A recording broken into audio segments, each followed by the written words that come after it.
උතුම් වූ ධර්මදේශනය ප්‍රඥා නාලිකාව තුළින් විකාශය කිරීමට ප්‍රචාරය කිරීමට ධර්මදානය සිදු කිරීම සඳහා ඉතාලියේ මිලානෝ නගරයේ පදිංචි ප්‍රියා හේරත් මහත්මිය සහ ජනිත ප්‍රිය රත්නායක පුතණුවන් විසින් මෙම උතුම් වූ ධර්මදේශනය සඳහා සදැහැති දායකත්වය ලබා දී තිබෙනවා. උතුම් වූ ධර්මදානයන්ගෙන් ජනිත වන්නා වූ මහා පුණ්‍ය ශක්තියෙන් 2021 වර්ෂයේ නොවැම්බර් මාස 28 වන දින පරලෝ සැපත් ජයන්ත රත්නායක මඩවල මහතාට මේ ධර්මදානයෙන් ජනිත වන්නා වූ මහා කුසලය අනුමෝදන් වේවා. සුගති සම්පත් ලැබී සසර ගමන සුවපත් වේවා. උතුම් නිවනින් සැනසීම පිණිසත් මෙම කුසලය හේතු වාසනා වේවා. ප්‍රියා හේරත් මහත්මියගේ සහ ජයන්ත රත්නායක මහතාගේ පරලෝසපත් දෙමාපියන් ඇතුළු සියලු ඥාතීන්ට මේ පින් අනුමෝදන්ව සාංසාරික ජීවිත සුවපත් වී උතුම් නිවනින් සැනසෙත්වා.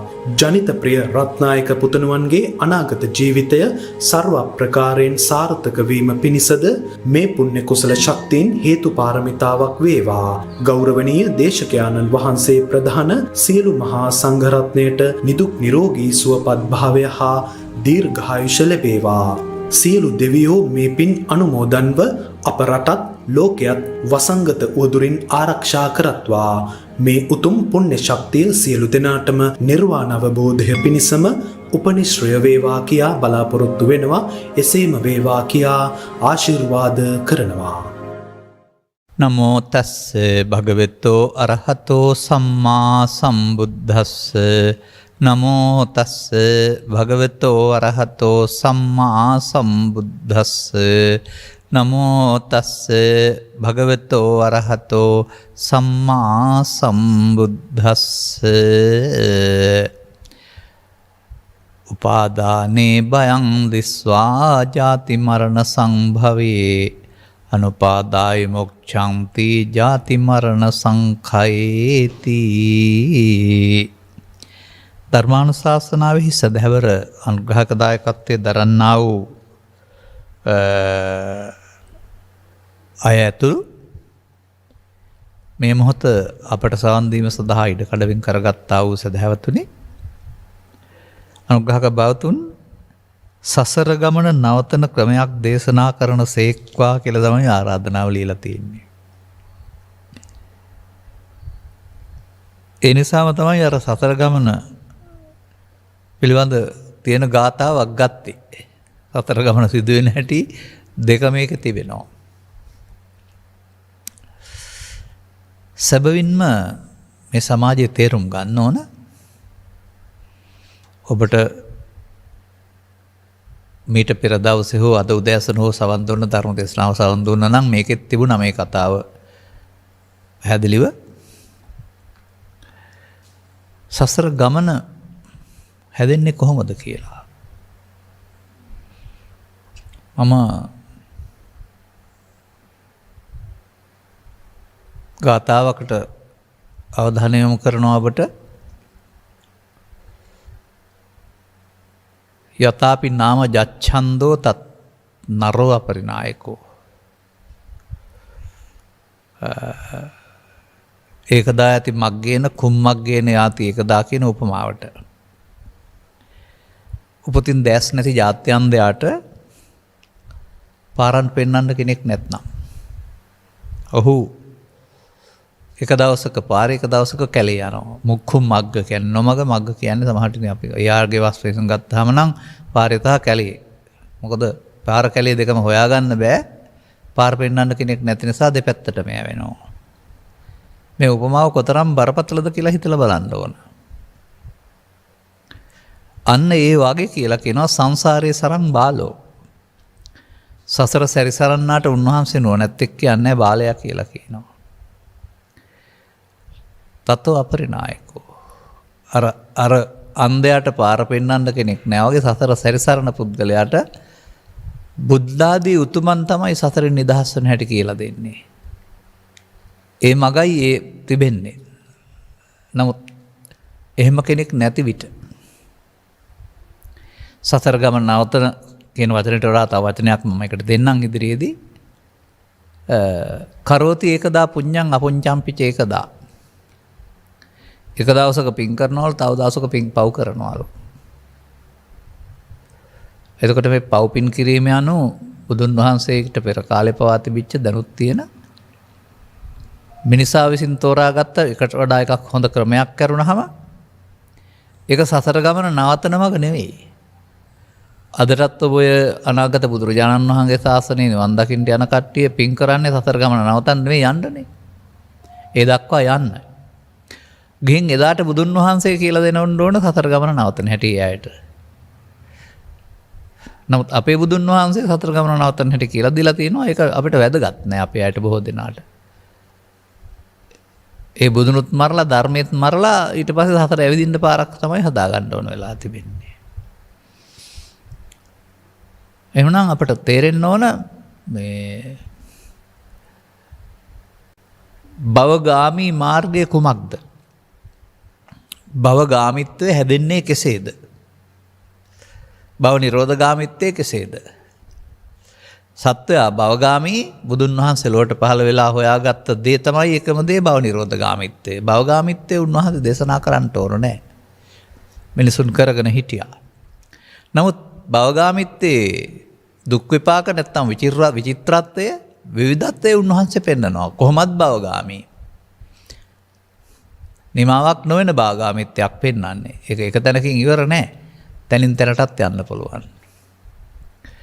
අන භවගාමී සත්වයාට භව නිරෝධගාමීත්වයට පත් වෙන්න තැනක් ඒ භවගාමීත්වය පෙන්වන තැන්වල නැහැ. ඒක අපේ අය තාම විශ්වාස කරන්නේ නැහැ. අපායෙත් නැහැ, දිව්‍ය ලෝකෙත් නැහැ, බ්‍රහ්ම ලෝකෙත් නැහැ.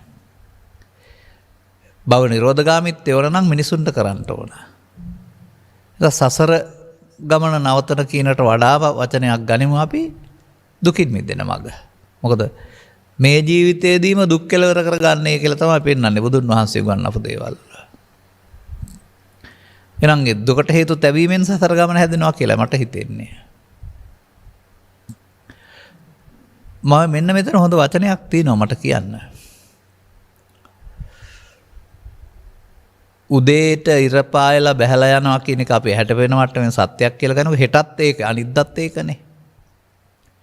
ඒක නැගෙනහිරින් බටහිරට නියත මාර්ගයක් තියෙනවා. එහෙම සසර ගමන කියන එක නියත මාර්ගයක් නෙවෙයි. මතක තබා ගන්න. ඒක තම තමන් විසින් අනුගමනය කරන ක්‍රියාමාර්ගයන්ගේ අනාගතය. ඒ කියන්නේ මිනිසුන් ජීවත් වෙන ගමන් මෙලොව වශයෙන් විඳින ඔබ දකින සැප දුක දෙකේදීම සසර හදනවා. අපි තේරුම් ගන්න ඕන කාරණාව.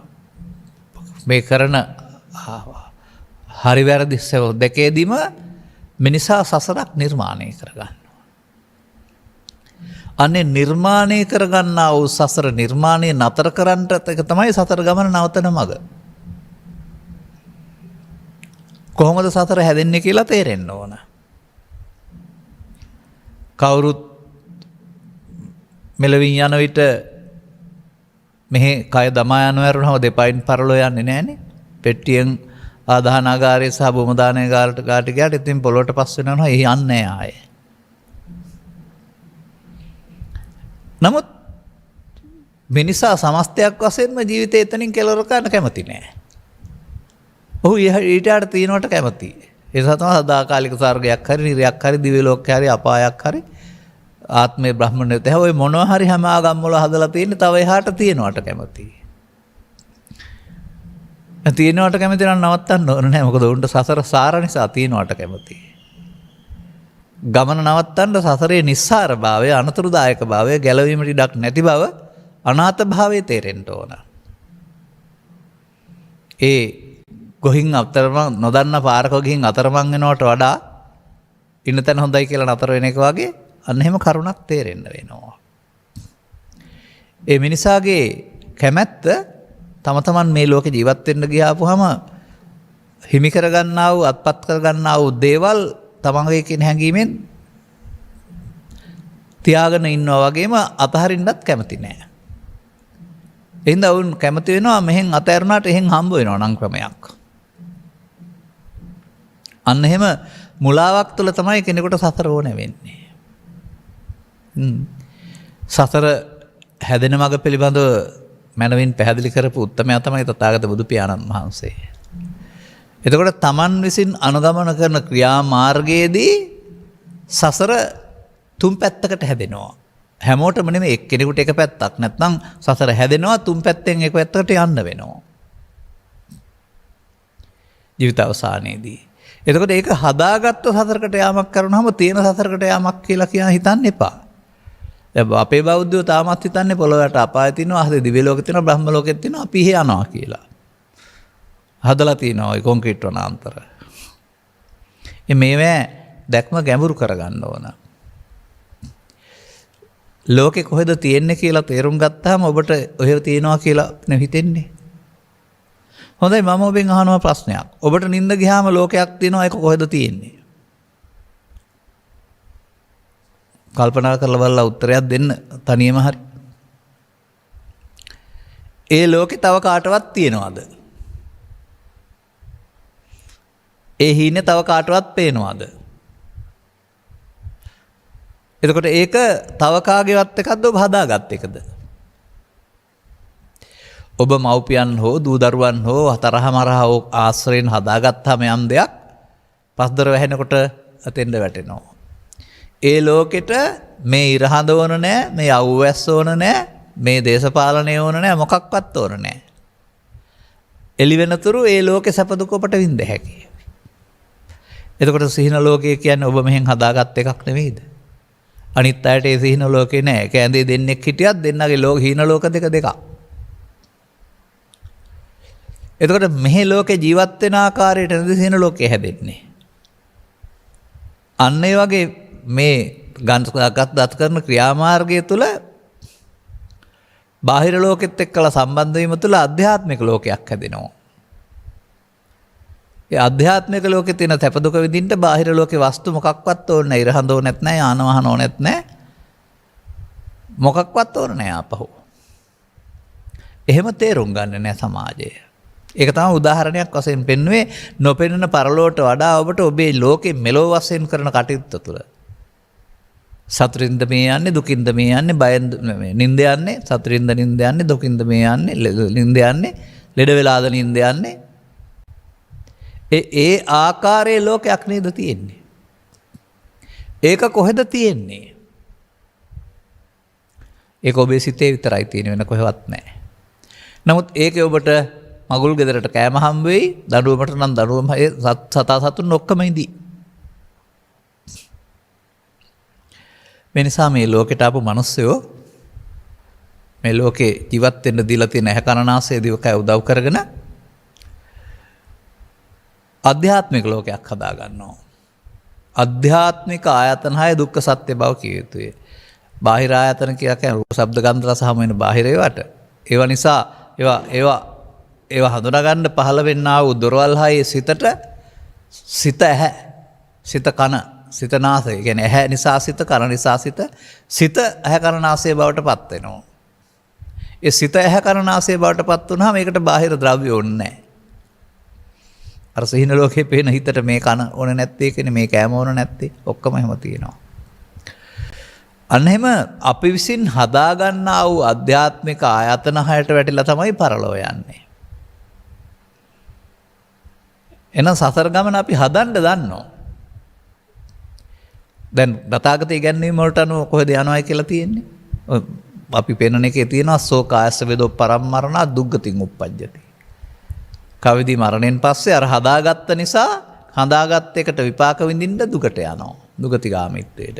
මොනවා නිසාද? පව් පුරවා ගත්ත නිසා. පින් හදාගත්ත නිසා සෝකායස වේදෝ පරම්මරණ සුග්ගතින් උප්පජ්ජති. මිනිස් ලොවටම යනවා, නැත්නම් දෙවියන් අතරට යනවා පින් රැස් කරපු එකේ විපාක විඳින්න. සෝකායස වේදෝ පරම්මරණ බ්‍රහ්ම සාවිතං උප්පජ්ජති. ලෞකික ධානය හදාගත්තොත් හදාගත් එකට විඳින්න එතෙන්ට යනවා. දැන් තියෙන දේවල්ද හදාන යනවද? සසර ගමන නවත්තන්න, සසර හදන එක නවත්තන්න ඕන නේද? ගමනක් යන එක නවත්තන්න මොකද කරන්න ඕන? ඉදිරියට තවන පියවර නවත්තන්න ඕන. හුඟා ගමන් ගියත් ඉදිරියට තවන පියවරකින් තමයි යන්නේ ගමන. පාදේ ඉදිරියට තැබුවාමනේ ගමනක් යන්නේ. ඊළඟ පාදයේ තෙමුණොත් අඩියක් යනවා. එනිසා මේ සසර හැදීම ඉදිරියට තබන පියවරක ප්‍රතිඵලයක්. දෙපයින් නෙවෙයි. ඇසෙන් කනින් නාසයෙන් දිවෙන් කයෙන් අරමුණු රසය විඳීමෙන්. අන්න ඒක ඔබ තුලින් දැක ගන්න. පොත තුල පෙළ දහම පවතිනවා ඔබ තුල ඔබ දැක ගන්න ඕන. නේ සාමාන්‍යයෙන් ඉදිරියට තබන පියවර කියන අපි ගනිමුකෝ පුවක් ගහක් හැදිලා මැරෙනවා. නමුත් පුවක් ගෙඩි හදලා තියෙනවා. දැන් මේ පුවක් ගෙඩියට ඊළඟ මුල් පුවක් ගහ ඕන නැහැ හැදෙන්න. අදාළ හේතු ටික එකතු වුණ ගමන් ගෙඩියෙන් ආපහු ගහක් හදනවා. එතකොට ගහ විසින් බීජයක් රැස් කරන නිසා බීජයෙන් ගහ හැදෙනවනේ. අන්න මේ ජීවත් වෙනකොට මෙතනින් ජීවිතේ කෙලවර වෙනවා තමයි. සියල්ලත් අහිමි වෙනවා. නමුත් ඒක තුළ ඔබ කරන්නා වූ එදත් තමයි පුවක් ගහ බීජ හදනවා වගේ කර්ම බීජ වගේක් රැස් කරන එක. පුවක් ගහ ගෙඩිය වගේ අල්ලන්න බැරි වුණාට ඒකට අර බීජයෙන් පැලේ ලැබෙනවා වගේ අනාගත ඵලයක් හදන්න පුළුවන් නිසා තමයි ඒකට කර්ම බීජ කියලා කියන්නේ. කර්ම බීජ රැස් වෙන්නේ කොහොමද? කර්ම බීජ රැස් වෙනවා කර්ම තුනක් යටතේදී. පාප කර්ම බීජ, පුණ්‍ය කර්ම බීජ, ධාන කර්ම බීජ. ඒ නිසා තමයි සත්වයාට බුදුන් වහන්සේ පහළ වුණ සමාජයේ පවෙන් පරලෝ යාමක්, පිනෙන් පරලෝ යාමක්, ධානෙන් පරලෝ යාමක් තියෙනවා. ඇයි වෙන්නේ එහෙම? අවිද්‍යාවගතෝ යම් බික්කේ පුරුෂ පුද්ගලෝ. පුරුෂයෙක් හරි ස්ත්‍රියෙක් හරි ගිහියෙක් හරි පැවිද්දෙක් හරි. මේ පුංචි මුලාවකට අහු වෙලා අවිද්‍යාවගතෝ යම් බික්කවේ. ඒ අවිද්‍යාව තුළ ඔහු අර බීජ රැස් කරන විදිහ පෙන්වනවා අපුඤ්ඤං චේ සංකාරං අபிසංකරෝති. අර අபிසංකරෝති කියන පදේ පෙන්වන්නේ අර අනාගත ඵලයක් උපදින්න බීජ රැස් කරන එක. පුඤ්ඤං චේ සංකාරං අபிසංකරෝති. ආනිජ්ජං චේ සංකාරං අபிසංකරෝති. අවිසංකරෝති කියන එක පවටක් තියෙනවා, පිනටක් තියෙනවා, ධානයටක් තියෙනවා. එහෙනම් පවේ සහ පිනේ සහ ධානයේ තුනේම අවිද්‍යාවක් තියෙනවානේ. අපි හිතන් ඉන්නේ පවේ විතරයි අවිද්‍යාව තියෙන්නේ කියලා. මෙන්න මෙහෙම මේවා විශ්ලේෂණය කරගන්න ඕන. එතකොට ඒ අවිසංකරෝති කියන කාරණේ සිදුවෙන එක දකින්නේ කොහොමද? දවසක් තුළ සිදුවෙනවද? අවුරුද්දක් තුළ සිදුවෙනවද? ජීවිතේ එක වතාවක් සිදුවෙනවද? එහෙම නැත්නම් ඊට වඩා සියුම්ව සිදුවෙනවද?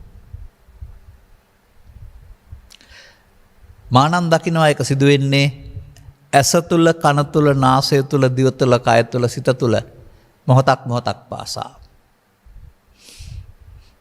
අන්නේ සිදුවීම පාසල් අධ්‍යාපනය තුළ වචන වශයෙන් ගන්නගත ඔබ තුළ ඔබ දකින්නේ නැහැ. ලියන්න කියන්න පාඩම් කරගත්තට මේක වරදක් වශයෙන් ඔබ දකින්නේ නැහැ. මේ වරදයි ඔබට සසර සහ දුක් හදලා දෙන්නේ කියන එක ඔබ දකින්නේ නැහැ. ඒ වරද නොකර ඉන්න ඊට පස්සේ ඉගෙන ගන්න වෙනවා. බුදුන් වහන්සේ උගන්වන්නේ වරද නොකර ඉන්න. මේ සසර ගමනේ විපාක කියන එක වරදක්. මන්දයත් මෙහි කර්ම රැස් කරලා ඒවට විපාක විඳිනවා. අපාය කියන්නේත් කර්ම විපාක, පාප කර්ම විපාක. දිව්‍ය ලෝකය කියන්නේ කර්ම විපාක, පුණ්‍ය කර්ම විපාක. බඹ ලෝකය කියන්නේ කර්ම විපාක, ධාන කර්ම විපාක. මුළු සංසාරෙම කර්ම විපාකනේ. කර්ම රැස් කරලා පුළුවන් ද ගමන නවත්තන්න? කලක් තිස්සේ අපේ අය හිතන්නේ තියා. පුණ්‍ය කර්ම රැස් කරනවා හතර ගමන නතර වෙනවායි කියලා. ඔය ගීතවල පවා කියන්නේ. ඒ අදාළ මග විවෘත නොවූ සමාජයේ විකල්පයක් වශයෙන් හඳුන්වා දුන්නේ. ඒ කර්ම රැස් කිරීම යහපත් මාර්ගයේ වශයෙන් පෙන්වන අනාගත බුදුන් දකින්න යන පාරේ. නමුත් කර්ම රැස් කරන්න එපා කියන එකෙන් කියන්නේ නෑ යහපත් දේවල් කරන්න එපා කියලා එහෙම. බුදුන් වහන්සේ නම් වදාළා තියෙන්නේ පව් කරන්න එපා කියලා විතරයි. සබපාපස්ස කරන. අපි හිතන්නේ එහෙම නෙමෙයි. ඒ නිසා මේ සමාජයේ ජීවත් වෙන මිනිස්සයාට සාමූහික සත්වයක් වශයෙන් කරන්න බොහෝ දේවල් තියෙනවා. Tamanට වගේම අනිත් අයටත් දුක සැප දැනෙනවා. Tamanට වගේම අනිත් අයටත් උදව් උපකාර වුණ වෙනවා. Taman වගේම අනිත් අයත් අසරණ වෙනවා කියලා මේ මානව හිතවාදී ක්‍රියාකලාපයක නිරත වෙන්න කාටවත් අහන්න නැහැ. මම ගත්ත ගාතාව මොකද්ද? අන්න ඒකේ තිබෙනවා රහස. දැන් සසර ගමන කියන්නේ ජාති හට ගන්නවා කියන එකනේ. හටගත්තොත් මැරෙනවා කියන එකත් හරිනේ. ඒකට ඒක තමයි ජාති මරණ සම්භවය. ජාති මරණයන් මොන ගහන්නේ මොකක් නිසාද? උපාදානේ බයං දිස්වා. අන උපාදානය මේ ජාති මරණ හට ගන්නා වූ උපාදානයේ බියක් වශයෙන් දැක ඔන්න වචනය ආවා. සසර ගමන හදන මග උපාදානය. මැරිලා උපාදානයෙන් මිදෙන්න පුළුවනිද? අනාගත බුදුරජාණන් වහන්සේගේ ශාසනයේ උපාදානයෙන් මිදෙන එක දූරදර්ශීද? පින් කරලා උපාදානයෙන් මිදෙන්න පුළුවන්ද? නැහැ. අනුපාදාය මුච්ඡanti. ඔබට උපාදානයෙන් මිදෙන්න පුළුවන් නම් සසර ගමන හැදෙන්නේ නැහැ. මගෙන් අහන්න එහෙම එකක් නේ. එහෙනම් ඉතින් ත්‍රිපිටකයේ තියෙන පෙළ දහම ආශ්‍රයෙන් ඔබ ළඟ උපාදානයේ සිදු වෙන හැටි ඉගෙන ගන්න. එතකොට ඔබ සසර ගමන හදන හැටි ඉගෙන ගත්තා වෙනවා. දැන් මේ හදන ගමන එක නවත්තන්න එපේ. මෙදෙන්න. අනුපාදාය මුච්ඡanti. එහෙමයි ඔන්න අපි මේ ලැබෙන කාලයට අනුව එක පෙළකින් මේක පැහැදිලි කරන්නේ. නැත්නම් පෙළවල් 6ක් 7ක් 8ක් 10ක් අපේ මතකයේ තියෙනවා. එතකොට ජීවත් වෙන්න එපා කියලා නෑ. යුතුයකම ඉටු කරන්න එපා කියලාත් නෑ. මේ ජීවිතේ ඔබ මෙහෙන් එනකොට සසර ගමන නවත්තන්න පුළුවන් මට්ටමේ තමයි හිටියේ. අතීත අවිද්‍යාවක් නොතිබුණා නෙවෙයි. නමුත් ඒ දරුවා හරිම සුන්දර අහිංසකෙක්, අවංක කෙනෙක්.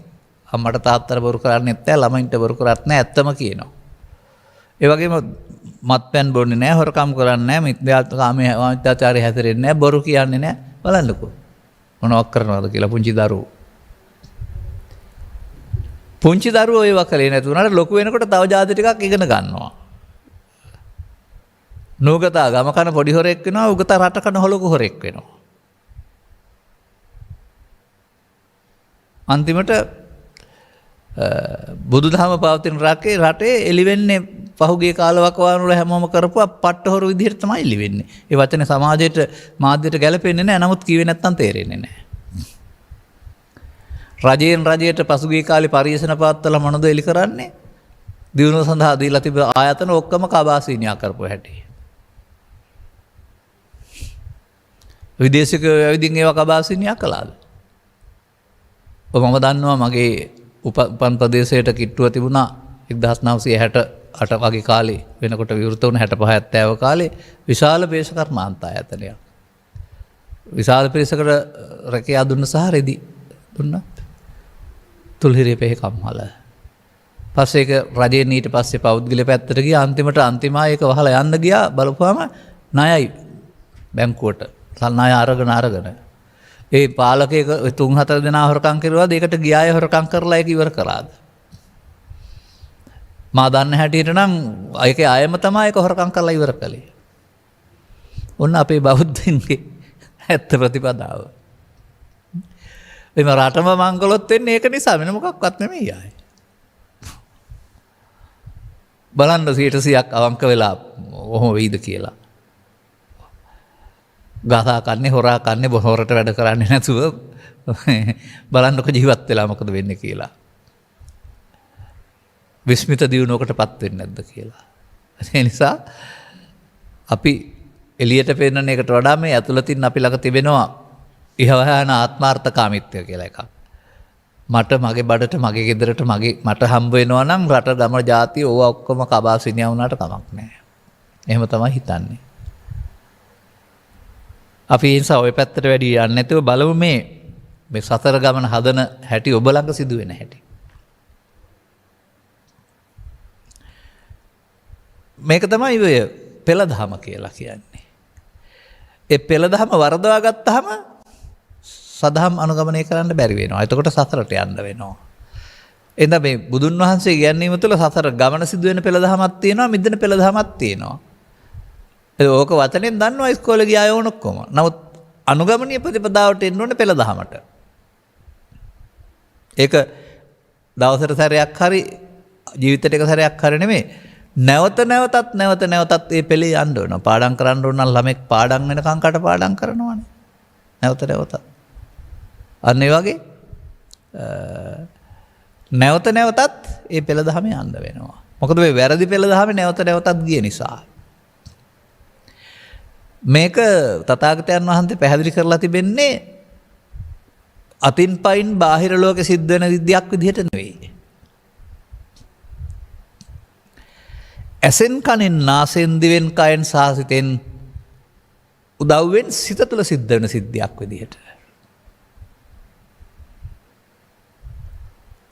ඒ වගේම මේ දොරවල් 6 පවත්තන්ට අවශ්‍ය ඉරියව් 4කුත් තියෙනවා.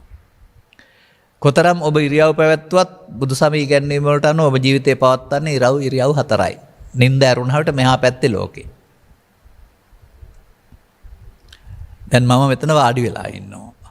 ධර්ම දේශනා කරලා ඉවරනහම මට නැගිටලා යන්න හිතෙනවා. එතකොට මම ඇවිදිනවා. ඒ ඇවිදීමත් යාමත් අතර නැගිටලත් මම ඉන්නවා. ඒ වගේම තවත් වෙලාවක මට දිගා වෙන්න හිතෙනවා විවේක ගන්න. එතකොට ඇඳේ දිගා වෙලා ඉන්නවා. බස් රථයේදී හෝ ආයතනයේදී හෝ කොතනක හෝ මේ ඉරියව් 4න් එකක් කරුණාම වෙන කරන දේවල් නැහැ ඉරියව්. ඉරියව් 4යි පාවිච්චියට දොරවල් 6යි. එළියට විවෘතයි 5ක් ඒවා ගන්න නැත්නම් මනෝද්වාරයේ ක්‍රියාත්මකයි. මෙන්න මේ මනෝද්වාරය තුල නැත්නම් මේ පස් දොර තුල ඔබට හමු වෙන අරමුණක් තුල රූපේ, ශබ්දේ, ගන්ධේ, රසය ආදී අරමුණක් තුල සතර හදන හැටි ඉගෙන ගන්න. එතකොට ඔබට සියලු සත්‍යය සතර හදන හැටි තේරෙවි. ඒ සසර හැදෙන හැටි තමයි පමාද විහාරය කියන්නේ. මිනිසා ජීවත් වෙනකොට සසර හදන හැටි පමාද විහාරීත්වය. සසර හැදෙන්නේ නැතුව නිවා කරන එක අපමාද විහාරීත්වය. සසර හදන්න වීරිය කරන්න ඕන නැහැ. ස්වභාවයෙන්ම සසර හදන්න තමයි මහන්සි වෙලා තියෙන්නේ. නමුත් ඒ පුරුද්දෙන් ඔබ මුදවා ගැනීම සඳහා තථාගතයන් වහන්සේගේ අනුශාසනාව පරිදි වෙනම වීරියක් කරන්න ඕන.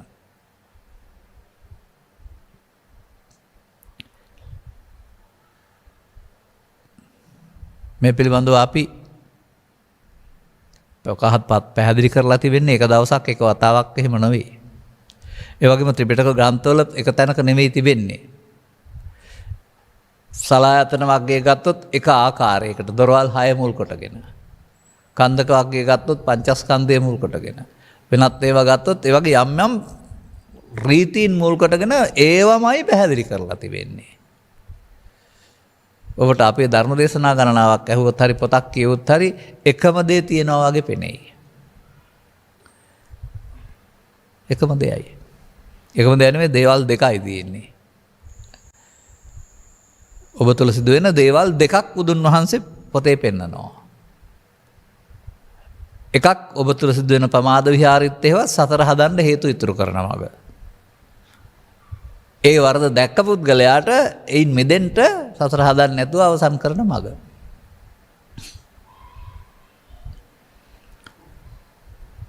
මේ අපි ඉගෙන ගන්න ඕන අපි දකින්නට වඩා ගැඹුරු දෙයක්. අම්මා තාත්තා අක්කා නංගි අයියා මල්ලි ස්ත්‍රී පුරුෂයා වශයෙන් නොව මව් කුසින් බිවි ජීවිතාසානය දක්වා ජීවත් වෙන පුද්ගලයෙක් වශයෙන් නොව සෑමෝටම පොදු දොරවල් 6ක් ඇති අය වශයෙන් සහ කය මුල් කරගත් ජීවිතයක් තිබුණාට කය ක්‍රියාත්මක කරන්නේ සිතවත් සිත විසින් බව. සිතට හටගෙන නැසෙන්න ඇරුණාම ඊට එහා යන්න ආවුස නැති බව. ඇහෙන් කනට කනෙන් නාසයට නාසයෙන් දිවට දිවෙන් කයට කයෙන් සිතට පිළිවෙලක් නැතුව සිත උපදින මැරෙන මාරු වෙන බව. කයෙන් පුද්ගලයෙක් වශයෙන් ඔබ දැක්කාට සිතින් මොහොතින් මොහොත මැරෙන ජීවිතයක් තියෙන බව. අර ජීවිතාවසානයේ මරණය වෙනකොට දැන් මරණයක් සිදු වෙන බව. මේවා ඉගෙන ගන්න ඕන. මොකද මේ අදාළ තැනට ආවේ නැත්නම් මේ පෙළ තේරුම් ගන්න බෑ. මේක විවරණය කරන්නේ ඇස තුල ශනයක් තුල. ඇස තුල අරමුණක් තුල. කන තුල නාසය තුල දිව තුල කය තුල අරමුණක් තුල මොහොතණයක් තුල විවරණය කරන්න පෙළ දහම. ඒ වගේම පව තුල හෝ පින තුල හෝ ධානය තුලත් විවරණය කරනවා. අවාසනාවකට එහෙම අරමුණක් තුල විවරණය කරන පෙළ දහමක් ඉස්කෝලේ පිරිවෙනේ උගන්වන්නේ නැහැ. ජීවිතේ පුලාම අනුගමනීය ප්‍රතිපදාවක් ජීවිත තුනක ප්‍රතිපදාවක් වශයෙන් තමයි උගන්වන්නේ. ඉතින් ওই පෙළ දහම පාඩම් කරගෙන ලියන්න කියන්න ලකුණු ගන්න පුළුවන්. මොකද නිර්දේශය දෙන විදිහට ලියවම ලකුණු හම්බ වෙනවා. හරි වැරදි හොයන්නේ නැහනේ. පෙළ ලියවහම හරිනේ. නමුත් වැරදි පෙළ දහමක අනුගමනය කරන්න බෑ කාටවත්. මේකේ ලොකුම වැරදි පෙළ දහම තියෙන්නේ පටිච්චසමුප්පාදයේ අංග 12 ආත්ම තුනකට ගලපපු එකේ. මේ අරමුණ තුළ පැහැදිලි කරන්න ඕන පටිච්චසමුප්පාදය අනුලෝමය හෝ පටිලෝමය නැත්නම් අතීත හේතු වර්තමාන ඵල වර්තමාන හේතු පැහැදිලි කරලා තිබෙන්නේ අතීත හේතු ජීවිතයේ ඉස්සරහින් වර්තමාන ඵල මේ ජීවිතේ වර්තමාන හේතු පොත් අනාගත ජීවිතේ. ඔන්න ඔය සද්ධර්මයේ වර්ධවා තේරුම් කිරීම සසුන පිරිහීමට හේතුවයි නැත්නම් ප්‍රතිඵලලාභීන් පිරිහීමට හේතුවයි. සද්ධර්මයේ වෙනුවට සද්ධර්ම ප්‍රතිරූපකයක් අසද්ධර්මයක් සමාජගත වීම ඔබට අනුගමනීය ප්‍රතිපදාවක් නැතිවීමට හේතුවයි. වැරදි පෙළ ලියන්න කියන්න පාඩම් කරන්න පුළුවන්. නමුත් වැරදි පෙළෙන් අනුගමනය කරන්න බෑ. ඒක තමයි සියවස් 7ක් 8ක් තිස්සේ සිදුවන්නේ. මේක වැරදිද කියලා පොතෙන් හොයන්න බෑ. ඔබ ළඟ බලන්න වෙනවා. ඔබ ළඟ මේක සිදු වෙන්නේ ජීවිත තුනකද කියලා හොයලා බලන්න මම කිව්වහම. ඔය පටිච්චසම්පාදයේ 12 අංගයේ සිදු වෙන්නේ ඔබ කියන විදිහට නැත්තම් පොතේ තියෙන විදිහට ජීවිත තුනකද? එහෙම නැත්නම් මේ ඇසට හම්බ වෙන, කනට හම්බ වෙන, නාසයට හම්බ වෙන අරමුණක් තුලද? එහෙම නැත්නම් පව තුලද, පින තුලද, ධානය තුලද? තුනේම එක විදිහයි. ඒ හින්දා දින ධානය තුල බලන්න යන්න එපා. ඔබට ඕන නැහැ. ඔබ තුල සිදු වෙන දේ බලන්න. අන්න ඒක තමයි සතර හදන පාර. අර උපාදානයේ බයන් දිස්වා කීවේ. උපාදානය. උපාදානය ඔබ වෙනින් ඔබේ මව කරන්නේ නැහැ, පියා කරන්නේ නැහැ. ඔබ අතින් සිදු වෙන දෙයක් ඒක.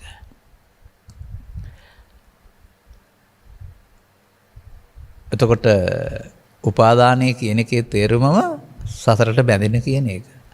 උපාදානය කියන එකේ තේරුමම මමත්වෙන් ගැනීම කියන එක.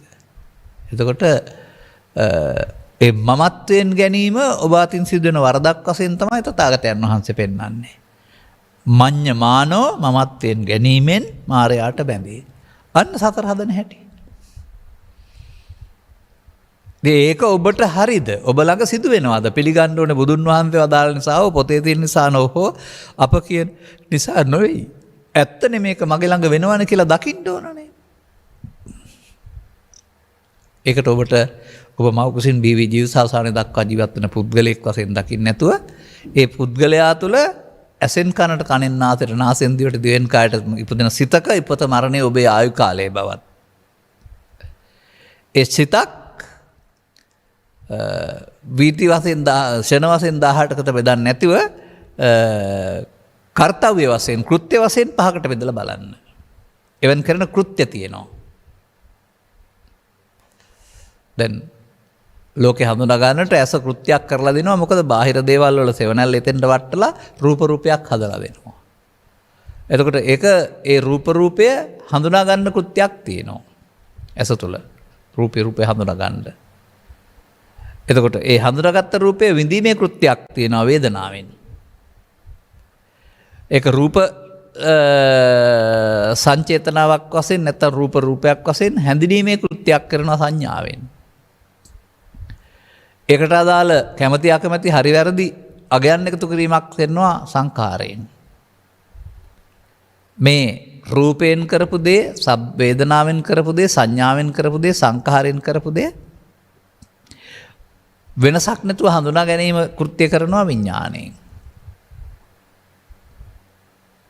ඔන්න ස්ත්‍රී පුරුෂ ගිහි පැවිදි ජාතික ජාත්‍යන්තර ආගම් ભેදයෙන් තොරව බුදුරජාණන් වහන්සේ මේ කෘත්‍ය පැහැදිලි කරන්නට යොදාගත්ත ඒකකය. මේක තුල පැහැදිලි කළා යුතු වූ පටිච්චසමුප්පාදය ආත්ම තුනක් තුල ඉගැන්වුවේ කවුද? මොහොතින් සිදුවෙන භවබන්ධනය ආත්ම තුනක් තුල ඉගැන්වුවේ කවුද? එතකොට කොහොමද ගැලවෙන්නේ? මොහොතින් නම් බන්ධනය සිදු වෙන්නේ මොහොතින් ගලවන්නත් පුළුවන්. ඒවා ටිකක් කියවලා තේරුම් ගන්න ඕන. මේ බෞද්ධයා මොනතරම් මුලාවකද ඉන්නේ කියලා. නමින් බෞද්ධ වුණාට පොත්පත් ගොඩක් තිබුණාට ඔහුට මිදෙන පාරක් නැහැ. උදින් කෝකෙනුත් භවගාමී වෙන්න පුළුවන් නේ. නරක චරිතිනොත් පුළුවන්, හොඳ චරිතිනොත් පුළුවන්. ගිහිවත් පුළුවන්, පැවිදිවත් පුළුවන්. ඒ නිසා හැමෝටම තියෙන්නේ පරලෝ යන අපවත් වදාරණ චරිතයක් තමයි මේ ලෝකේ. නමුත් සද්ධර්මයේ පවතිනවා නම් ජීවිත අවසානයේ පිරිනුවම් වඩින චරිත තියෙන්න ඕන ලෝකේ. ඒ තමයි සද්ධර්මයේ ප්‍රතිඵලය. එතකොට භව ගමන නතර වෙන්නේ. ඔබ අහලා තියෙනවද එහෙම මේ මලියදේව කියලා නමක් තියලා තිනවා ඉස්සර අවුරුදු 7-800කට ඉස්සලා එදායින් පස්සේ එහෙම පිරිසක් ඉන්නවා කියලා මේ කොතරම් බුද්ධ ධර්ම ගැන උදන් යනවාද? ඒ පාඩම් පෙළ දහම අනුගමනී පෙළ දහමට ගන්න බැරි නිසා. අපි මේක හැමදාමත් මම කියලා දෙනවා. ඔබ වෙනුවෙන් මේ කියලා දෙන්නේ. ඒ නිසා මෙන්න මේ පෙළ දහම ඔබ අතින් වෙනවද බලන්න. ඔබට මේ ලෝකේ හඳුනා ගන්නකොට මේවත් එක්කලා ඔබ ළඟ ඇති වෙනව නේද ප්‍රිය අප්‍රිය බවක්. සමහරුන්ට රූපය හොඳයි, සමහරුන්ට ශබ්දය හොඳයි, සමහරුන්ට ගන්ධය හොඳයි, රසය හොඳයි. සමහරුන්ට පැණි රස හොඳයි, සමහරුන්ට තිත්ත රස හොඳයි. ඔය විදිහට හොඳයි නරකයි කියලා. අනේ හොඳයි නරකයි දෙපැත්තෙන්ම ගන්න එක බැඳීමට හේතුවක් කියලා බුදුන් වහන්සේ පෙන්නන්නේ. ප්‍රියයන් සමගත් අප්‍රියයන් සමගත් එක් නොවෙන්න. මොකද දෙකම දුක හින්දා. ඒ ප්‍රියයන් කියන්නේ ප්‍රිය පුද්ගලයෙක් කියන එක නෙමෙයි. ඔය ප්‍රියාප්‍රිය වශයෙන් අරමුණු වල එකතු වෙන්න එපා කියලා පෙන්නන්නේ. අපි එකතු වුණා. ඒ නිසා ළමා කාලේ පටන් අද වෙනකොට ඔබට හරි වැරදි හතුරු මැතුරු කැමැති අකමැති මහ විශාල ජාලයක් තියෙනවා. ඔය එකක් තුල සිදු වුණ ආකාරය තමයි පෙළ දහමෙන් පෙන්වන්නේ. අනික තුලත් ඒක තමයි උනේ.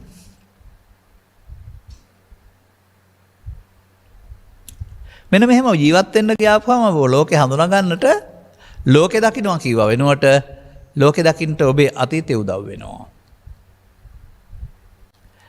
ලෝකේ බාහිර දෙයක් ඔබේ ඇසට හමු වීමේදී ඊට අදාළ ඔබේ අගේ හිතට එනවා. ශබ්දයක් අහද්දී ඊට අදාළ බයසක හිතට එනවා.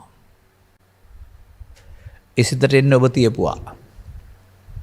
හරි හරි වැරදි හරි සුවඳයි හරි ගම්දයි හරි අපලයි හරි සපලයි හරි අසුබයි හරි කියලා ඔබ තැබුවා නම් ඒක එනවා. තැබුවේ නැද්ද එහෙම?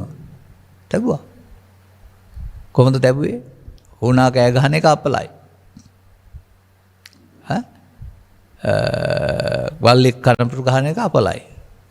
නරියෙක් හූ කියන එක අපලයි. උඩුපුරන එක හොඳටම අපලයි සුනකේ. උරලේනා කෑ ගැහුවොත් ඊටත් වඩා අපලයි. ගමම පාළුයි. එහෙම තැබුවේ නැද්ද ඒවා? ඒ උදාහරණයක් විතරයි කිව්වේ. එතකොට දකින්නකොටම තියපු එක එනවා. දැන් අද බණ අහන්නේ ඔබ මේ ළමා කාලේ ඉඳලා මෙතෙන් දෙනකල් ඇවිදින්නේ. එසේ කෙනෙක් දකින්නකොට හතුරුම තරහ එන එක ඔබ තියපු එකක් නෙවෙයිද? තව කෙනෙක් දකින්නකොට මිතුරුකම වෙන එක ඔබ තියපු එකක් නෙවෙයිද? එන්නේ ඇලීම් ගැටීම් තියපුවා නේද? තිබිලා එනවා. තිබිලා එන්න ඇසකරනාසේ දිවකයට හමු වෙන එක උදව් වෙනවා. මේක උදව්වෙන් තබපු එක විඳිනවා. දැන් ඉගෙන ගන්න වෙනවා අමුතු දෙයක්. ලෝකේ තියෙන දේවල් විඳිනවා නෙවෙයි ඒක උදව්වෙන් ඔබ හදාගත්ත දේ දොරවල් හයෙන් විඳිනවා. ඔන්න කාමයේ ඇත්ත. ලෝකේ නැහැ කාමයක්. ඔබ හදාන විඳිනවා. තේරෙන්න ඕන. මේ බාහිර ලෝකේ තියෙන දෙයකට රැවටිලා ඉන්නව නෙමෙයි සිතුවිලි හදාගත්ත කවදාවත් නවත්තන්න බැරි මේ සිතුවිලි වල රැවටීමක් මේ වෙන්නේ කියලා සිතේ. ඒක තමයි තියෙනවා පේන්නේ. ඔන්න ඊට පස්සේ එතන අර සතර හදන හැටි. අර ඒවට නම් කියන්න වෙනවා මට. මේ ඉදිරියෙන් තියෙන එකට සාමාන්‍යයෙන් රූපය කියන්නේ නැහැ. ඒක සෙවණැල්ලක් විතරයි, බිම්බයක් විතරයි. ඒකේ හේවණැල්ල ඇහි වැටුනහම එතන තමයි රූපේ තියෙන්නේ. නැත්තම් පටිබිම්බේ තියෙන්නේ. එහෙම කරන්න ඉදිරියෙන් රූපය සහ ආලෝකය සහ ඔබේ ඇසෙස් පෙනීමේ ස්වභාවය උදව් වෙනවා ප්‍රසාදේ. දැන් මෙතෙන්ට එනවා. අර හැඩේ මේ ඇහැ ඇතුලේ පහළ වෙනවා අනිත් පැත්තට. අරයා හතුරා නම් මෙතන තරහව නැත්තම් හතුරු සංකල්පය. එයා මිතුරා නම් තව කෙනෙකුට එයාගේ හිතේ මිතුරු සංකල්පය. එහෙම නෙමෙයිද උපදින්නේ? එක්කෙනෙක් 10 දෙනෙකුට 10 ආකාරයෙන් තමයි හිතේ උපදින්නේ. ඒකට ඒ කෙනාගේද චරිත 10 තියෙන්නේ නැහැ. වුන් හදාගත්ත එකේ. ඔවුන් විඳින්නේ මෙයාද අර උපදවාගත්ත කෙනාද? ඒ විඳින්න එක මේකද තියෙන්නේ අර සිතේද? මං හදාගත්ත එකේද? කාමයන් නිදිනවා කියන එකේ තේරුම තේරෙනවද? ඒක දැනගත්තාමයි කාමයන් හිස්සසාරයි කියලා තේරෙන්නේ. මිදෙන්න ඕන වෙන්නේ. සතර ගමන නවතන්න සතරේ සැප තියෙනවා නම් හරි ඇත්තටම මේවා තියෙනවා නම් හරි කාටවත් මිදෙන්න ඕන නැහැ. අන්න එහෙම ඒක ගැඹුරු අවබෝධයක්. දැන් මෙන්න මේ හමු වෙනකොට ඇසට කනට නාසය දිවට කට ඊට අදාළ ඔබේ තබාගත්තේ හිතට එන එක නැවත ඉපදීමයි. මේ කෙන එකට තමයි මේ තින්නම් සංගති පස්සෝ කියලා කියන්නේ. දැන් ලෝකෙට කතා කළාට ඉස්සරහින් තියෙන රූපේ ශබ්දයේ ගන්ධය විඳිනවා කියලා ඔබ විඳින්නේ ඔබේ හිතට ආපු එක. පස්ස ස්පර්ශ වීම හේතු වෙනවා විඳින්න. මෙයා උදව් කරගෙන එක්කෙනෙක් හතුරා වශයෙන් දුක් වේදනාව විඳිනවා එයාගේ හිතේ. අනිත් කෙනා මිතුරා වශයෙන් සැප වේදනාව විඳිනවා. මෙයාද විඳින්නේ අර ආපු එකද විඳින්නේ? ඔහොමයි ලෝකෙට අහු වෙලා තිබෙන්නේ. දැන් විඳීමේට අගයක් තියෙනවා. දුක් වේදනා නම් කැමති නෑ. සැප වේදනා නම් කැමති. අනේ විඳීමට ඇලෙනවට ගැටෙනවට දෙකටම කියන්නේ තණ්හා කියලා. දැන් රූපේ නම් රූප තණ්හා, සද්දේ නම් සද්ද තණ්හා, ගන්ධේ නම් ගන්ධ තණ්හා. ඔක්කොටම පස්සපච්චා වේදනා, වේදනාපච්චා තණ්හා. ඇහැටත් හරි, කනටත් හරි, නාසයටත් හරි, පවටත් හරි, පිනටත් හරි, ධානයටත් හරි. අන්න මං අර කියපු වචනේ ආවයි තෙන්න. තණ්හාපච්චා උපාදාන. ඔය තණ්හා කියන පදයට එනකොට තමයි මේ හිතට ආපුකේ මමත්වෙන් ගන්නවා කියන එක වෙන්නේ. අර පස්ස වේදනාවලදී ඒක කියන්නේ නැහැ. මොකද බුදුන් වහන්සේ වදාහරනවා තණ්හාවටමයි මම කියන්නේ කියලා. එහෙනම් ඒ අරමුණට විඳින්න ගිහින් වේදනාවට තණ්හා කරපුවමනේ මම වුණා කියන්නේ. මම වුණෙන් පස්සේනේ මඤ්ඤමානෝකෝ බික්කු බද්දෝමාරස ඉන්හාටනේ මාරයට බැඳීම තියෙන්නේ. අද ඊයේද මේවා කියන්නේ. 2013 ඉඳලා කියන්නේ මාධ්‍යවල. සමාජයට කියන්නේ 2006 ඉඳලා. ඒ නිසා පරණහ පුරුදුවට ඔය පරණ බණ කියන්නේ කියලා කියයි. නෑ ඉතින් මට කියන්න කියවනේ සතර ගමන නිදහස් කරන මග. ලේසිම මග කියලා දෙන්න යන්නේ. ඔබ තුලින් දකින්න වෙනවද ඔහොම කියලා. දැන් තණ්හාව ප්‍රත්‍ය වෙනවා බැඳෙන්න හේවත් උපාදාන කරගන්න. උපාදාන වුණොත් හිත ඇතුලේ හැංගෙනවා. ඒකට කියනවා භව. අන්න ජාති මරණ ගෙනත් දෙන්නේ මේ උපාදාන භව වීම. දැන් මොකද්ද උපාදාන වුනේ? ඇහේ නම් රූප තණ්හාව, කනේ නම් ශබ්ද තණ්හාව, නාසයේ නම් ගන්ධ තණ්හාව, පවේ නම් පාප තණ්හාව, පිනේ නම් පුණ්‍ය තණ්හාව, ධානයේ නම් ධාන නිවන කියන ධාන තණ්හාව. එහෙමයි. ඒකට කියන්නේ නැහැ කාම තණ්හා කියලා. ධානයට නම් කියන්නේ භව තණ්හා හරි විභව තණ්හා හරි කියලා.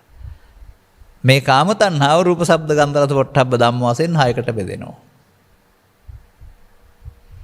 දැන් මම කියනවා මෙන්න මෙසේ මේ පරණි දෙකක් අරගෙන එකට රැවටිලා මමත්වෙන් අරන් අවසන් කරන එකට කියනවා තණ්හා උපාදාන අවිද්‍යාපත්‍ය සංඛාරා. දැන් ඔන්න අවිද්‍යාව ඇතුලේ තියපු එකට තමයි කුසල අකුසල කර්ම රැස් කරයි කියන්නේ අවිද්‍යාව. මේකේ යමක් තියෙනවා කියලා ගත්තනේ මේකේ හතරෙක් මෙතරෙක් වශයෙන් නින්ද දෙයක් තියෙනවායි කියලා.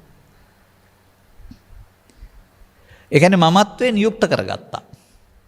යුක්ත කරගත්තාම මේ ස්කන්ධ පහ අවසන් වුණාට බිත්තරයක් දැම්මා වගේ කිරිල්ලි හේතු ඉතුරු වුණා. අන්නේ ඉතුරු කරන හේතු තමයි ජීවිතෙන් එහා පැත්තට පුනර්භවය ලබා දෙන්නා වූ සසර ගමන හදලා දෙන්නේ. ඉතින් මේක ගෙදර ඉන්න ගමන් ඇහි කනේ නාසයේ දිවේ කයේ රූපේ ශබ්දේ ගන්ධේ රසේ පවේ පිනේ ධානේ අරමුණක් තුල වෙනවද බලන්න. ඒක ළමා කාලේ ඉඳලා නැවත නැවතත් හොඳයි සපයි සාන්තයි කියලා ගත්තොත් මහලු වයසට එනකොට මැදි වෙන කීවතාවක් එහෙම කරලා චිත්තාභ්‍යන්තරයට කොතරම් හේතු තියලා ඇද්ද? විසාකාවට නම් වදාලේ ඒ බඳු ඇලෙන කරුණු 100ක් හදාගත්තොත් දුක් 100ක්. ඒවා ආපහු වෙන එක තමයි මේ පීඩණය ආතතිය දුක කියලා කියන්නේ. ලෝභය, ද්වේෂය, මෝහය, ඊර්ෂ්‍යාව, ක්‍රෝධය, වෛරය දුක. ඉතින් මේක ස්ත්‍රී පුරුෂ ගිහි පැවිදි ભેදෙන් තොර ලෝකේ පුරා මිනිස්සු කරන වැඩේ. කොතරම් ආගමික උන්මාදයක් උත්සාහවන්ත බවක් භක්තියක් තිබුණත් මේ ඇස තුළ කන තුළ නාසය තුළ ඒවට රැවටීමෙන් බද්දෝ මාරස්ස හිවත් මාරයට බැඳෙන එක ඔක්කොම කරනවා. දැන් ඉතින් එකේ පව් වැඩි වුණොත් සසර ගමන අපාය පැත්තට. පින් වැඩි වුණොත් කාමසුගතිය පැත්තට. يعني පව් උපාදාන වුණොත් පින් උපාදාන වුණොත් ධාන උපාදාන. පෘථග්ජනයට උපාදාන වෙනවමයි. ඔන්න සසර හදන හැටි.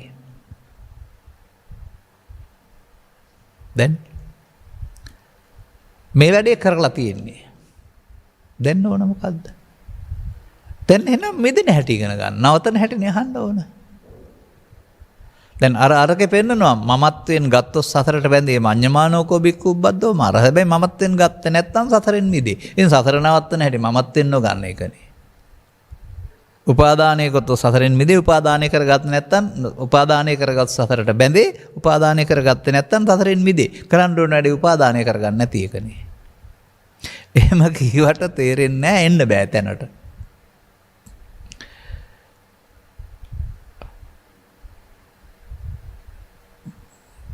එලිම පෙහෙලියට ආපු දා ඉඳලා කියලා මාධ්‍ය වලට ආපු දා ඉඳලා කියලා සමීප කරලා පෙන්නලා තිනවා. දැන් මෙන්න මේක තමයි මේ බුදුන් වහන්සේ මේ අල්ලා නොගැනීම කියන්නේ.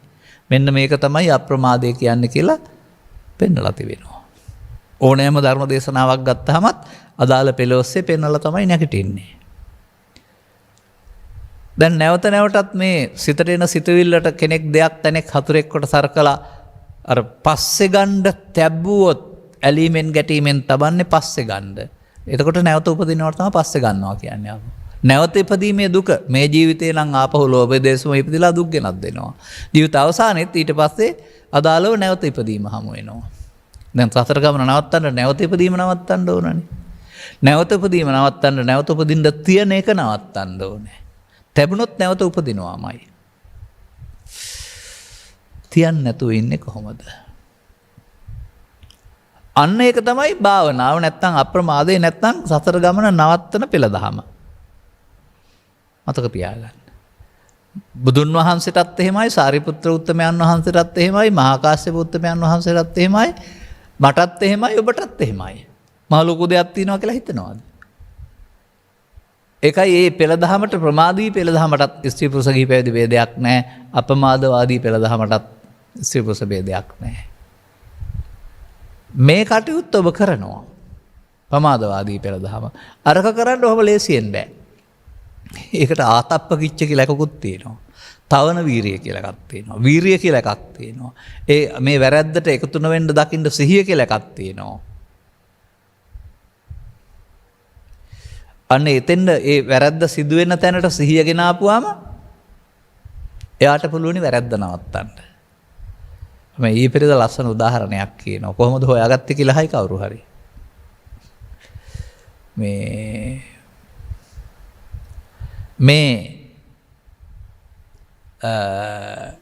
අතීතයෙන් එන එක වර්තමානයට එකතු වෙන එක තුළ තමයි සතර හැදෙන්නේ. එතකොට එකතු ගැටුමක් හට ගන්නවා පැවැත්මට.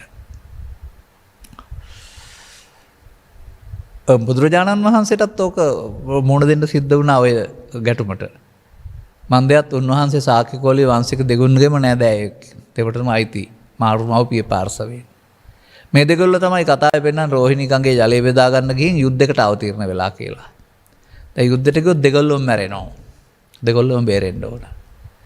බුදුන් වහන්සේට ඒකපාක්ෂිකව එක පැත්තක් අරකට බේරලා හරියන්නේ නැහැ. දෙගොල්ලොම බේරන්න ඕන. දෙගොල්ලොම බේරන්න නම් මැදට ඉන්න ඕන. බුදුන් වහන්සේ මැදට ඇවිදින් යුද්ධයේ ආදීනව කිව්වහම යුද්ධය සංසිඳුණා. ඔබටත් මේ අතීතයෙන් එන සහ අනාගතයට හදන මැදට ගේන්න බැරිද මේ සිහිය? අතීතයෙන් එන එක පාර්ශවයක්, අනාගතයට හදන එක තව පාර්ශවයක්. එතකොට මැදට ආවේ නැත්තම් තමයි අතීතයෙන් එන එක ඔස්සේ අනාගතය හදන්නේ. වර්තමානයේ ඔස්සේ අනාගතය හදන්නේ. අන්න බුදුන් වහන්සේ වදාරනවා සිහියෙන් කටයුතු කිරීමයි කියලා අප්‍රමාදය, අපමාදව අමත පදං. නැවත නැවතත් මොහොතක් පාසා මෙතෙන්ට ගේන්න තරම් ඔබ ආනාපාන සතියෙන් පටන් අරන් දියුණු කරන්න ඕන.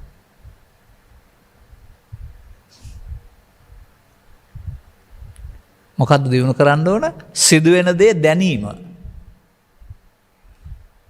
හුස්ම පාර ඇතුළු වෙන එක දැනීම, පිට වෙන එක දැනීම, කකුල තියෙනකොට දැනීම.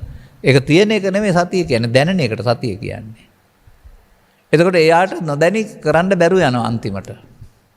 අන්න එයාට නොදැනි කරන්න බැරි වෙනකොට ඒ සිහිය ගේන්න පුළුවන් මේ ඇහි කනේ නාසයේ දිවේ කයේ උපදින කාම විතර්කයට, ව්‍යාපාද විතර්කයට, විහිංසා විතර්කයට.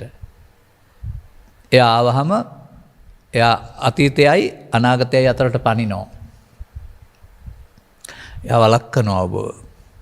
එයා අනාගතය නොහදා ඉවර කරන්න ඉඩ දෙනවා. අන්න ඒක තමයි බුදුන් වහන්සේගේ විශිෂ්ට සොයා ගැනීම. ඒක තමයි අප මේ දවස්වල ධර්ම දේශනා කරමින් සමීප දර්ශනය මේ පෙන්වන්නේ. ඔබ විසින් කළ යුතු ගැලවීමට කළ යුතු සමීප ක්‍රියාමාර්ගය හුඟක් සමීප කරලා පෙන්වන්නේ. මම ඔකට කිව්වේ ඉස්සර මේ කිලෝමීටර් 5-10ක් විතර ඈත නැවක් පේනවා. කළු දුංගුලියක් විතරක් විදිහට පේනවා. නමුත් නැවේ හැඩේ පේනවා. ඒ නිසා දුංගුලියක් කියලා හිතනවා කළු පාට එකක් කියලා නැව. බලන්න වෙරළාසන්නට ඇවිදින් කළු පාටද කියලා. කොච්චර ලස්සන පාට ගාලා ඉංග්‍රීසි අකුරු ගහලා ලස්සන වීදුරු දාලා තියනවද කියලා. ඈත නැව පේනවා හොඳමදි ළඟට පේන්න ඕන නේද? මේ ධර්ම දේශනා තුළින් අපි මේ නැව ළඟට ගේනවා වගේ ඔබට පෙන්නනවා මේ.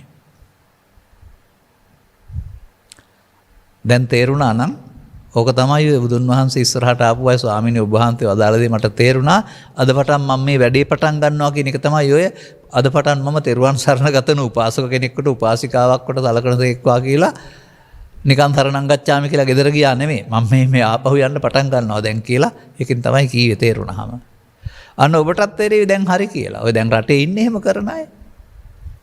නෙවෙන සෙන්සන අය. ඉතින් වැඩේ තේරෙනවා නම් කරන්න පුළුවන් නේ. නමුත් අද පටන් ගන්න එක දවසට බෑ අර දිනු කළ සිහියක් එතෙන් දෙන්න පඤ්ඤාය පස්සතිනේ. ඒක දිනු කරන්න වෙනවා. අපේ අයට මේ සිහිය දිනු කරන්න ඉගැන්වුවේ වෙන පැත්තකට. ඒ හින්දා ඔය එකතු නොවීමට සිහිය වෙනුවට සිදුවෙන දිහා බලන් ඉන්න එකට සිහිය කියලා ඉගැන්වුවා. ඒගොල්ලොන්ගේ වැරදි අවබෝධය. ඒ නිසාම ඉතින් මේ බුදුහාමුදුරුවෝ ආනාපාන සති වඩලා බුදුනේ කියලා ඉඳගෙන උස්ම වර්ධය බලන් ඉඳලා බුදු වෙනකම්ම බලන් ඉන්න හිතන් ඉන්නවා අපේ අය. වාසනාවකට ඔය සරියුත් හාමුදුරුවෝද මේ මහා කච්චායන මහරහතන් වහන්සේ කරපු අටුවා විවරණයක මට හමු වෙනවා. මේ මේක වෙලාවක දැන් පොත ගෙනත් තියලා පෙන්නනවා කාට හරි දැනගන්න මේ ආනාපාන සතිය කියන්නේ හුස්ම ඉහළ පහළ ගන්නවට නෙවෙයි කියලා. ඉතින් අපේ රටේ තාමත් ආනාපාන සතිය කියන්නේ හුස්ම ඉහළ පහළ ගන්නවටනේ. ඉතින් ඒ වචනේ ආශ්‍රයෙන් මම කල්පනා කළා මොකද්ද එහෙනම්? එහෙනම් මොකද්ද? මෞකසින් බිහිවුන් තැන් පටන් මැරෙනකම හුස්ම ඉහළ පහළ ගන්නවා. නමුත් අවධානය යොමු කළේ නැහැ. දැන් සතිය කියන්නේ දැනෙනවටනේ. අන් දැනෙනවා හුරු කරන එක. එන් දැනෙන්න එපා මේ කාම විතරකේ උපදිනකොට දැනෙන්න ඕනේ ඉන්හාට පවත්තන්න නැතුව ඉන්න. ව්‍යාපාදයට උපදින දැනෙන්න ඕනේ. එකතු වීමෙන් සසරට බැඳේ දුක්ගොඩකට පහළ වේ. එකතු නොවීමෙන් සසරින් මිදේ. මඤ්ඤමානෝ කෝ බික්ඛු බද්දෝ මාරස්සා මඤ්ඤමානෝ මුත්තෝ මාපේ මතෝ. එකතු වීම අපහාන සංඥා එකතු නොවීම පහාන සංඥා. වැඩේ පටන් ගන්න නේ තියෙන ඊට පස්සේ සිහිය දිනු කරගන්න. ඒකටත් පෙළ දහමක් තියෙනවා. කොහොමද පෙළ දහම තියෙන්නේ? තින්නං සංගති පස්සෝ. එහෙම නැත්නම් ඉමේ පංච උපාදානස්කන්ධය හටගත්ත අතීතෙන් ආව මෙතෙන්ට. දැන් එක පාර්ශවයක් ඒ. දැන් අනිත් පාර්ශවය ආවොත් නේ පැවැත්ම සිදු වෙන්නේ. නමුත් මැද්දට සිහිය ආවොත් පස්සෙන්ම නිරෝධයි. අනිත්‍යයි. අර සිතුවිල්ල රැවටිලා විඳින්න දෙයක් නැහැ හතුරා මිතුරා කොට. එහෙනම් විඳීමක් නැහැ. වේදනාව නිරෝධ වෙනවා. වේදනාවක් නැත්නම් තණ්හාවකුත් නැහැ. තණ්හාවකුත් නම් උපාදානයකුත් නැහැ. උපාදානයකුත් නැත්නම් භවයකුත් නැහැ. දැන් අරමුණක් තුළ ඉවර වුණා නේද වැඩේ? අතීතෙන් ආව වර්තමානයේ විඳින්න නැතුව අනාගතයට නොතේ ආවිරුණා කර්මේ රැස් වුණාද හේ වුණාද? දැන් අර ඉස්සලා පෙළේ තණ්හා උපාදාන භව නම් අවිද්‍යා සංඛාරා. භවපච්චා ජාතිනේ. දැන් තණ්හා උපාදාන භව නැත්තම් භව නිරෝධෝ නිබ්බාණං නෙවෙයිද? සමාජයේ මම අහන්නේ. ඒ භව නිරෝධ වුණොත් එතනම හම්බ වෙන්නේ නිබ්බාණං. ඉතින් නැවත නැවතත් එහෙනම් භව නිරෝධයේ සසර ගමන නවතන මගනේ. අනුපස්සී විහෙරති සෝවාන් සිට රහත් දක්වාම බලන්න ඕන හැබැයි.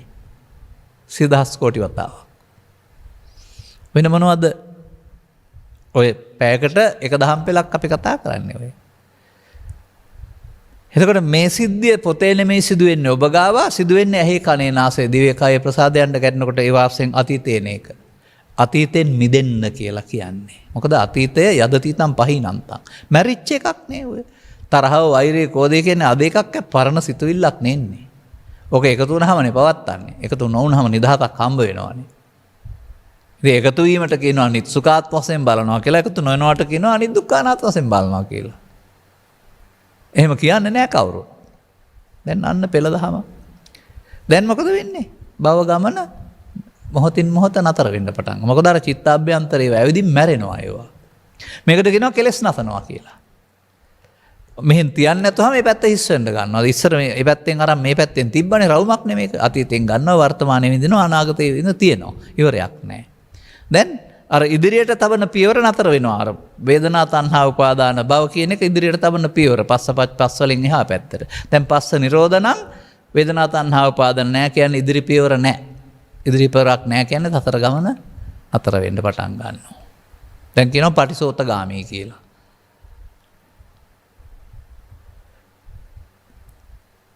ඔන්න ඔහොමයි මේ බුදුන් වහන්සේ අනුගමනය කරගෙන උන්වහන්සේ ක්ලේශයන් ප්‍රහීන කරගෙන මේ සංසුන් සැනසීමට කලබල නොවෙන්නා වූ පරමසිතට පත්වීම සඳහා අනුගමනය කළා වූ ක්‍රියාමාර්ගයේ අත්දැකීම් සහිතව ත්‍රිපිටකයේ පුරාම දේශනා කරලා තියෙනවා. විවිධ සූත්‍ර විවිධ ක්‍රමාශ්‍රයෙන්. එකක් කරනවා නම් ඊටු සේරම කරනවා මතක තියාගන්න. ඕක කළොත් එහෙම ඔගේ සතිපට්ඨානයක් තියෙනවා, විදර්ශනාවක් තියෙනවා, පටිච්චසමුප්පාද නිරෝධයක් තියෙනවා, කර්මක්ෂය ක්‍රීමේ කර්මයක් තියෙනවා. ඔකම තියෙනවා. එහෙමයි. ඒක කරනකොට එතන වැඩෙන අංගයට බොජ්ජංග කියනවා, ඒකට රැවටෙනවට කියනවා කාමාංග කියලා. එතකොට තේරුම් ගත්තහම ඔන්න පෙළ දැක්කා. දැන් ගෙදර ගිහින් පරණ පාරේ ගියාට නිදහස ලැබෙන්නේ නැහැ. පළවෙනි දෙවෙනි තුන්වෙනි හතරවෙනි වතාවට 20 30 වතාවක් යනතුරු හිතට කියන්න ඕන මේ වැඩේ මෙහෙම කරලා හරියන්නේ නැහැ, මේකට එකතු නොවී ඉන්න ඕන කියලා යෝජනා කරන්න. එතකොට දැන් ඔය ඔකට එකතු වෙන පුරුද්ද වගේම එකතු නොවන පුරුද්ද හිතට ඇති වෙයි. ඊට පස්සේ ඒ සඳහා ඒ මොහොතට හෝ පස්සේ වෙලාවකට වැඩේ වැරදි නේද කියලා සිහියෙයි. තව ටිකක් දවස් යනකොට ඒක වැඩේ කරනකොටම සිහියෙයි. තව ටිකක් දවස් යනකොට බුදුන් වහන්සේ අතරට පැමුණා වගේ එකතු වෙන්න ඉස්සල්ලාම සිහියෙයි. දැන් එයාට යන්න වෙනවා. ඉඩ නැහැ. අප්‍රමාදය ආරම්භ වුණා. ඔන්න මම දකින භාවනාව. විදර්ශනා භාවනාව මතක තියාගන්න. ඉතින් ඔබ ස්ත්‍රීද පුරුෂද ගිහිද පැවිදිද ප්‍රශ්නයක් නැහැ. තේරෙනවා නම් වයස ඔතනින් එහා පැත්තට ඉතා ඉක්මනින් නිවැරදි කරගත්තොත් එහෙම ඉන් එහාට ජීවිතයේ සැනසීම තියෙනවා. අර දැවිලි තැවිලි මොකක්වත් නැහැ. නිවිලා ඉන්නවා කියන්නේ ඒකයි. ඉතින් දුක කියන්නේ කාටවත් තියෙන එකක් හෝ ලෝකෙ තියෙන එකක් නෙවෙයි, ඔබ විසින් හදාගත්ත දෙයක්. ඒක ඔබට විතරයි ආවෙන එක. ඔබ ඒකෙන් නිදහස් වෙන්න වෙනවා. අන්න එහෙම මේ ලෝකය නිසා හදාගත්ත ලෝකයක් තුල හිර වෙලා ඉන්නවා. කය ඇතෑරුණාට හදාගත්ත ලෝකයක් තියෙනකොට ඒ මනෝ ලෝකෙන් තමයි පරලෝ යන්නේ. දැන් මේක ඉවර වෙනකොට ආධ්‍යාත්මික ලෝකෙ හිස් වෙනවා. ඒ මොහොතේ හටගෙන නැතන තැනට එනවා. එතකොට යන්න හීන ලෝකයක් නැහැ දකින්න. ඇස් දෙක පිය වෙනකොට යන්න රින්දි ලෝකයක් නැහැ. එහෙනම් යන්න පරලෝවක් නැහැ.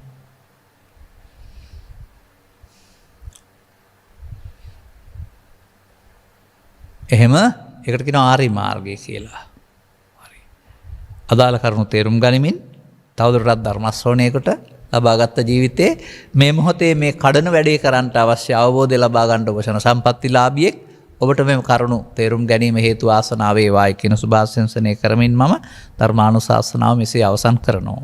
උතුම් ධර්ම දේශනාව ප්‍රඥානාලිකාව තුළින් ප්‍රචාරය කිරීම සඳහා ඉතාලියේ මිලානෝ නගරයේ පදිංචි ප්‍රියාහේරත් මහත්මිය සහ ජනිත ප්‍රිය රත්නායක පුතුණුවන් විසින් සදහැති දායකත්වය ලබා දී තිබෙනවා. අරමුණු අතර 2021 නොවැම්බර් මාස 28 වෙනි දින පරලොස්සපත් ජයන්ත රත්නායක මඩවල මහතාට මේ ධර්ම දාණයෙන් ජනිත වන්නා වූ මහා කුසලය අනුමෝදන් වෙත්වා. නියත වශයෙන්ම අනුමෝදන් වෙත්වා කියලා තමයි තියෙන්නේ. හැබැයි පින් කැමති නම් පින් බලාපොරොත්තු වෙසේ නම් අනුමෝදන් වෙත්වායි කියලා සංශෝධනය කරගන්න ත්‍රිපිටකයට අනුව සුගති සම්පත් ලැබී සසර ගමන සුවපත් වේවා. උතුම් නිවන් මගින් සැනසීම පිණිස මේ කුසලයේ හේතු වේවා. සසර ගමන සුවපත් වී මතු උපදින ජීවිතයේ මිනිසත් බව ලැබී දුක්ඛ නිරෝධ ගාමිනී ප්‍රතිපදාව වටහාගෙන අනුගමනය කිරීම තුළින් උතුම් නිවන් සෙන් සැනසෙන්නට හේතු ආසනාව වේවා. ඒක තමයි ප්‍රායෝගික මාර්ගය. නිකන් කිවට වෙන්නේ නැහැ. පියාහෙරත් මහත්මියගේ සහ ජයන්ත රත්නායක මහතාගේ පරලෝසෙපත් දෙමව්පියන් ඇතුළු සියලු ඥාතීන්ට අවශ්‍ය නම් පින් අනුමෝදන්ව සංසාරික ජීවිත සුවපත් වී මතුපු දෙනා භාවයකදී බුද්ධෝත්පාදයකදී සදහම් හමු වී නිවන් මගෙන් සැනසේවා. ඒ වචන මම හදනවා. ජනිතප්‍රිය රත්නායක පුතුණුවන්ගේ අනාගත ජීවිත ਸਰව ප්‍රකාරයෙන් සාර්ථක වෙමිස මේ පුණ්‍ය කුසලයේ ශක්තියින් හේතු පාරමිතාවක් වේවා. මේ තමයි ඔබ සමාජයේ තියෙන දුර්වලකම. ඔබ හැම විටම එක පැත්තයි ඉල්ලන්නේ. නෑ මම කියනවා ඔබට අභියෝගات වෙන්න පුළුවන්, දුක් වෙන්න පුළුවන්, දරා ගන්න ශක්තිය ලැබේවා. ඒක තමයි බෞද්ධකම කියන්නේ. අටලෝ දහමේ එක පැත්තක් ප්‍රාර්ථනා කිරීම නෙමෙයි, අනිත් පැත්තත් එනවා බාර නොගෙන ඉන්න ඉගෙන ගන්න. ගෞරවනීය දේශකයන් වහන්සේ ප්‍රධාන සියලු මහා සංඝරත්නයේ නිදුක් නිරෝගී සුවපත් භාවය සහ දීර්ඝායුෂ ලැබේවා. සියලු දෙවියෝ මේ පින් අනුමෝදන්ව අපත් රටත් ලෝකයත් වසංගත උදරින් ආරක්ෂා කරත්වා. ඔන්න ඉතින් කරන්න බැරි වැඩක් බාර දීලා.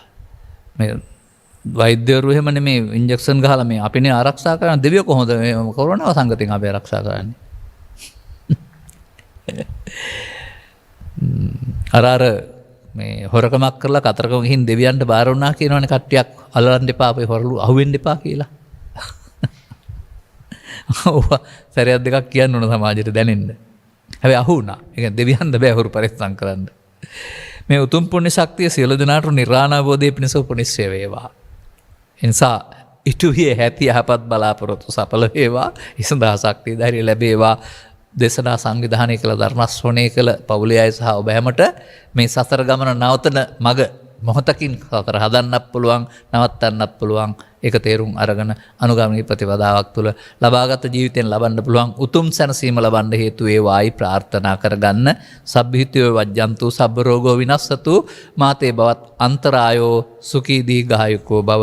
හැම දිනාටම තෙරුවන් සරණයි. දේශක්ඛයෝ නිබ්බානං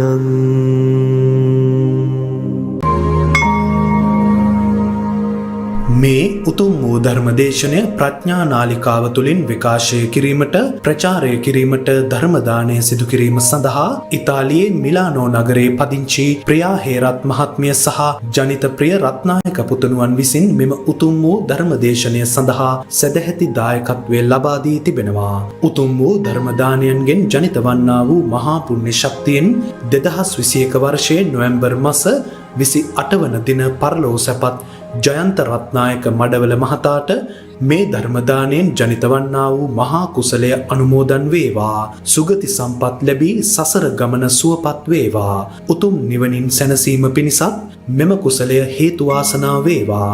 ප්‍රියා හේරත් මහත්මියගේ සහ ජයන්ත රත්නායක මහතාගේ පරලෝසපත් දෙමාපියන් ඇතුළු සියලු ඥාතීන්ට මේ පින් අනුමෝදන්ව සාංසාරික ජීවිත සුවපත් වී උතුම් නිවනින් සැනසෙත්වා. ජනිත ප්‍රිය රත්නායක පුතණුවන්ගේ අනාගත ජීවිතය ਸਰව ප්‍රකාරයෙන් සාර්ථක වීම පිණිසද මේ පුණ්‍ය කුසල ශක්තියින් හේතු පාරමිතාවක් වේවා. ගෞරවනීය දේශකයාණන් වහන්සේ ප්‍රධාන සියලු මහා සංඝරත්නයට නිදුක් නිරෝගී සුවපත් භාවය හා දීර්ඝායුෂ ලැබේවා. සියලු දෙවියෝ මේ පින් අනුමෝදන්ව අප රටත් ලෝකයත් වසංගත උවදුරින් ආරක්ෂා කරත්වා. මේ උතුම් පුණ්‍ය ශක්තිය සියලු දෙනාටම නිර්වාණ අවබෝධය පිණිසම උපනිශ්‍රය වේවා කියා බලාපොරොත්තු වෙනවා. එසේම වේවා කියා ආශිර්වාද කරනවා.